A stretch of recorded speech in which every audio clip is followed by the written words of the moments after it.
पाँच पाँच को लड़का पैदा कैला से सलत नहीं काल ले कहां ले खिया सब पिया सब कुछ पता ना चलता है।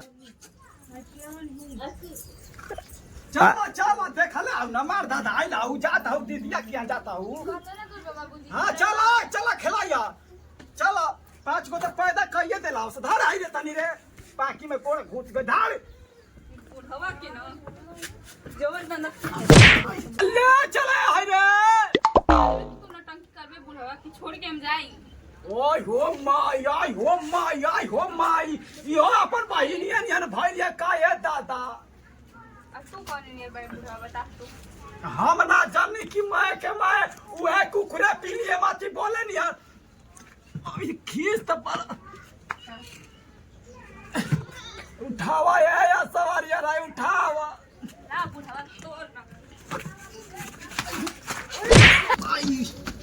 ए मम्मी एकरा माई के लाई खियावा जान तू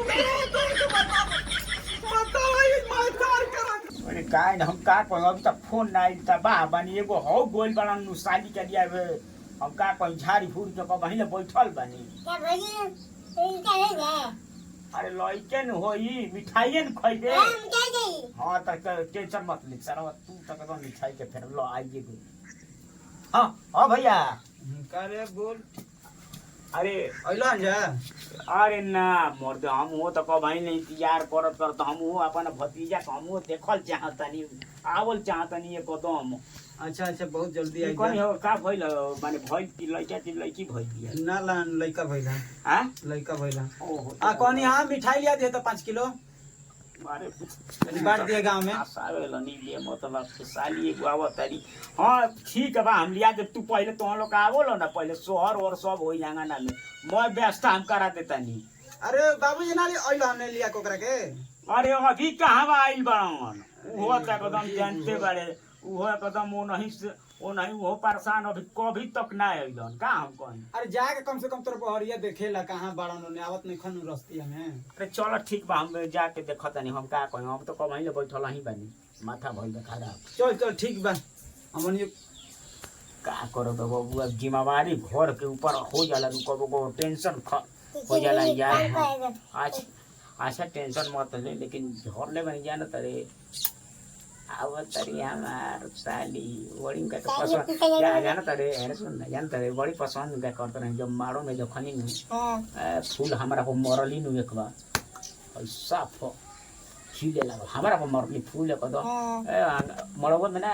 सदिया वाला मारे दिसो आइए तार के रख दे ले ओए क्या लाग चलू हलो हो तो हम लोग के साथ ही धार है चला होने ले चला कैसे था साथ जा हम का कही चल तू चल चल आवत चल आई होता दा ऐसन हमार दीदिया के घर बा। अरे आई बुहानी हां तारा ए जना खड़ा है के ले ढेर लुसुर फुसुर मत बता चल तू होता एकदम आ जाई तो आबो चल हम ना रहे नहीं ऐसन घर में। अरे आवो तारा के एसी वाला घर में लिया चलता नहीं कूलर लगैले बानी अपन के कूलर चलबू तब हम देखबू तब चल आबो मेरा उठा अपने गड़िया में कस ल। अरे तू हो तो एकदम पूछो अबे आवे दे दीदिया की आवे। चल चल चल चल इसे तो इनका दाप पे एकदम हम सीधा पानी ये तारा के पटोई तारा ये दाप पे हम सीधा पानी ते तेरे हडिया हां और बैठे दे बच्चे दे अरे पिढ़ावा दे दा इनका के तू का बैठल भाई बूढ़ा बड़ी भगत चोनहर बा। चल इधर बैठा है ना बैठा ना तू हो जा बैठ जा बैठा ए सर तना सोफा लिया के देता घरवा में के। अरे ढेर दिन पर तू तो कहीं बैठ जा भुआ हूं बैठ गई बा ढेर दिन पाई गाड़ी तोड़ी सहारा तो हमका ये भाई महारानी साथ नहीं देला बैठावे खातिर। ए जीजा तू कान खोल के सुन ल हम ना रुकम हम जाता नहीं। अरे इधर ए मेरा हाय के ले बैठा तू हो हाला को और के बैठा बाबू तनी घर ए समझा दे बाबू आता सही माथा खराब भइल का भइल रोड पे हमरे खातिर चार का धइला आई ए है ना सुना ना बैठा ना तू काहे हमारा से इतना अरे तू बैठा ना पकड़ अपन लाठी ना दले रह तू तो खून ढकस दले रह तू बैठो बैठो बैठो बैठो वहाँ बैठो तुम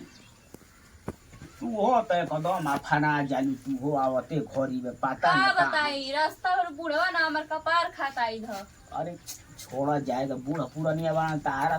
तो का हम कहीं तू तो मौसी तो बनी गईलू। सचो हाँ अरे कह मत ए साली जी हम हो तनी जा तनी जानता हूँ हम मिठिया जा तनी मिठाइया ले ले तनी तू कपड़ा वपड़ा चेंज कर ना हाथ धोवाला अस्थिर हो जा हम हुआ आवत ठीक बा।